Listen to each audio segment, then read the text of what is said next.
అందరికీ నమస్కారం. ఆడవారు ఇంట్లో పూజ చేసుకుంటూ ఉంటారు. కాని మనం చేస్తున్న పూజలన్నీ అసలు దేవునికి చేరుతున్నాయా, మన పూజలను దేవతలు స్వీకరిస్తున్నారా అని చాలామందికి ఒక సందేహం ఉంటుంది. అయితే మీరు చేసే పూజల పట్ల దేవతలు సంతోషంగా ఉంటేనే ఆ లక్ష్మీదేవి మీ ఇంట్లోకి రావడానికి సిద్ధంగా ఉంటుంది. తద్వారా మీకు ముందుగానే కొన్ని శుభ సంకేతాలు కనిపిస్తాయట.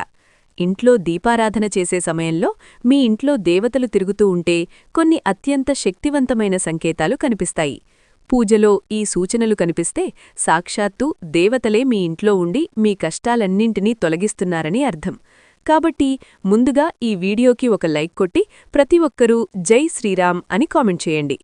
ఇంట్లో దీపారాధన చేసేటప్పుడు మీరు వెలిగించిన దీపం ప్రకాశవంతంగా ఎక్కువసేపు వెలిగితే చాలా అదృష్టమనే చెప్పవచ్చు. దీపం ప్రకాశవంతంగా వెలిగితే మీ పూజలకు దేవతలు సంతోషించి మీ ఇంట్లోకి రాబోతున్నారని అర్థం.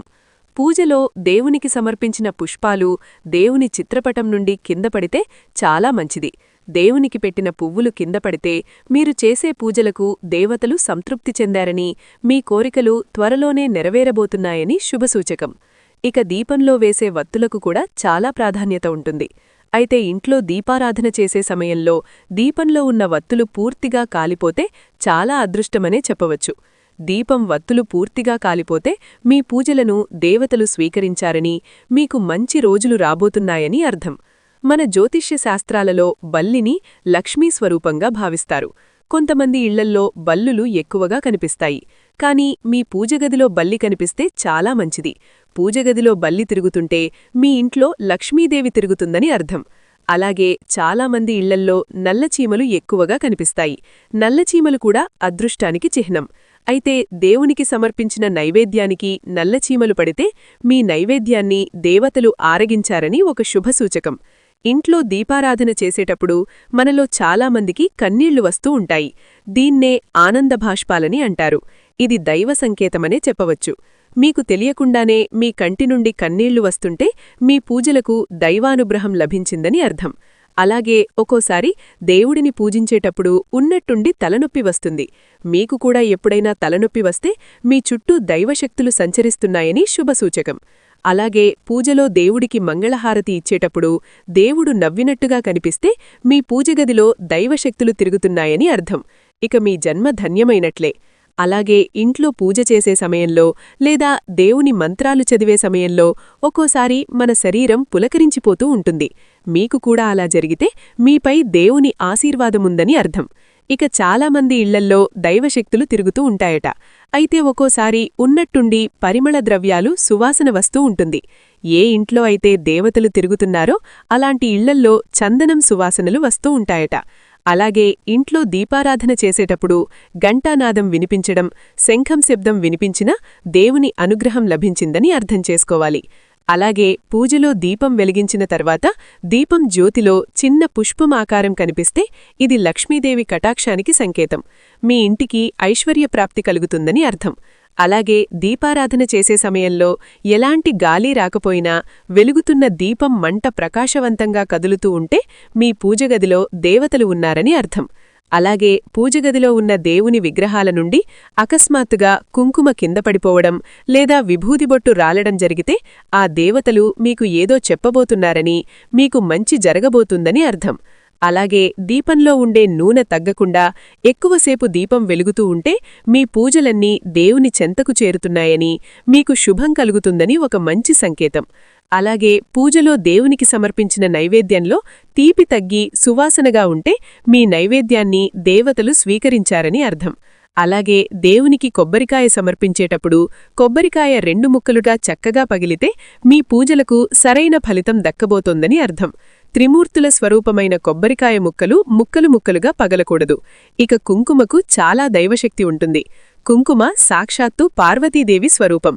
అయితే ఒక్కోసారి మన చేతి నుండి కుంకుమ కింద పడిపోతూ ఉంటుంది. కుంకుమ కింద పడిపోతే ఏదో చెడు జరగబోతోందని చాలామంది భయపడిపోతూ ఉంటారు. కాని కుంకుమ కింద పడిపోతే స్వయంగా ఆ భూమాత మీ చేతుల మీదగా తనకు తాను కుంకుమ బొట్టు పెట్టించుకుంటుందట. కాబట్టి ఎప్పుడైనా కుంకుమ కింద పడిపోతే ఎలాంటి భయాలు పెట్టుకోకుండా ఆ కుంకుమను చేత్తో తీసి ఏదైనా చెట్టు దగ్గర వెయ్యండి. ఇక పూజలో ధూపం పూర్తిగా ఆరిపోయిన తర్వాత దాని సువాసన చాలాసేపటి వరకు వస్తూ ఉంటే మీ ఇంట్లో దేవతలు ఉన్నట్లే. అలాగే దీపారాధన చేసే సమయంలో మీ ఇంటి ముందుకు పక్షులు వచ్చి అరుస్తూ ఉంటే చాలా శుభసూచకం. పూజ సమయంలో పక్షుల కూతలు వినిపిస్తే మీ ఇంట్లో దేవతలు తిరుగుతున్నారని అర్థం. పూజ చేసే సమయంలో కొన్ని అశుభ సంకేతాలు కూడా కనిపిస్తాయి. అవి ఏమిటో తెలుసుకుందాం. పూజలో దేవునికి కొట్టిన కొబ్బరికాయ కుళ్ళిపోతే చెడు శకునంగా భావిస్తారు. కొబ్బరికాయ కుళ్ళిపోతే ఆ ఇంటి యజమానికి ఏదో ప్రమాదం రాబోతోందని అర్థం. కాబట్టి కుళ్ళిపోయిన కొబ్బరికాయను తీసేసి కాళ్ళూ చేతులు శుభ్రం చేసుకొని మరలా కొత్త కొబ్బరికాయను కొడితే ఎలాంటి దోషం లేకుండా ఉంటుంది. అలాగే ఒక్కోసారి ఉన్నట్టుండి పూజగదిలో వెలిగించిన దీపం కొండెక్కుతుంది. వెలుగుతున్న దీపం ఎప్పుడూ కొండెక్కకూడదు. దీపం కొండెక్కితే మీ ఇంటికి ఏదో సమస్య రాబోతుందని అర్థం. కాబట్టి మీ పూజలో ఎప్పుడైనా దీపం కొండెక్కితే వెంటనే ఓం నమఃశివాయ అనే మంత్రాన్ని చదివి మరలా కొత్త దీపాన్ని వెలిగించండి. ఇక ఎలాంటి సమస్య ఏర్పడకుండా ఉంటుంది. పూజలో దీపం వెలిగించేటప్పుడు ఒక్కోసారి మన చెయ్యి కాలుతూ ఉంటుంది. దీన్ని కూడా అశుభంగా భావించాలి. పూజలో చెయ్యి కాలితే దేవునికి ఏదో లోపం చేస్తున్నామని అర్థం చేసుకోవాలి. అలాగే మనలో కొంతమందికి పూజ చేసేటప్పుడు ఆవలింతలు వస్తూ ఉంటాయి. దీపారాధన సమయంలో ఆవలింతలు రాకూడదు. దీపారాధన సమయంలో ఆవలింతలు రానా లేదా తుమ్మినా మళ్లీ స్నానం చేసి దీపారాధన చెయ్యాలి. లేదా తలపైన పసుపు నీళ్లు చల్లుకొని దీపం వెలిగించాలి. అలాగే ఇంట్లో దీపారాధన చేసేటప్పుడు ఒక్కోసారి దీపం నుండి శబ్దాలు వస్తూ ఉంటాయి. దేవతా స్వరూపమైన దీపం నుండి శబ్దం రాకూడదు. దీపం ప్రకాశవంతంగా వెలగాలి. దీపం నుండి చప్పుళ్లు వినిపిస్తే మీ పూజలో లోపాలు ఉన్నాయని అర్థం. అలాగే దీపం వత్తులు పూర్తిగా కాలకుండా దీపం త్వరగా కొండెక్కితే మీ పూజకు సరైన పుణ్యఫలితం దక్కదు. కాబట్టి పూజలో ఉపయోగించే దీపారాధన నూనె నాణ్యమైనది ఉండాలి. ఇక దేవునికి తులసి దళాలు సమర్పించేటప్పుడు అనుకోకుండా దీపంలో కాని నైవేద్యంపైన కాని తులసి ఆకులు పడితే విపరీతమైన అదృష్టం పట్టబోతోందని, మీ ఇంటి సంపద పెరగబోతోందని అర్థం. అలాగే ఇంట్లో పూజ చేసే సమయంలో మీ ఇంటి ఆవరణలో నాగుపాము దర్శనమిస్తే ఆ సుబ్రహ్మణ్యస్వామి అనుగ్రహం మీ ఇంటిపై ఉందని అర్థం. అలాగే ఇంట్లో పూజ చేసే సమయంలో లేదా పూజ పూర్తయిన తర్వాత మీ ఇంటి ముందుకు గోమాత వచ్చినా చాలా శుభసూచకం. ఇక పూజలో వెలుగుతున్న దీపం నుండి నల్లటి పొగ రాకూడదు. ఇది అశాంతికి, దురదృష్టానికి సంకేతమట. పూజలో వెలిగించే దీపం ప్రకాశవంతంగా లేకపోతే మీ పూజకు ఫలితం దక్కదు. అదేవిధంగా వెలుగుతున్న దీపం నుండి అకస్మాత్తుగా నూనె చిమ్మకూడదు. ఇది కూడా దురదృష్టానికి సంకేతం. అలాగే వెలుగుతున్న దీపం నూనెలో అనుకోకుండా ఏదైనా పురుగు పడితే అశుభ సంకేతంగా భావించాలి. భక్తితో దేవుడిని పూజించకపోతే మీరు వెలిగించిన దీపం దానంతట అదే కిందపడి మంట వ్యాపిస్తుంది.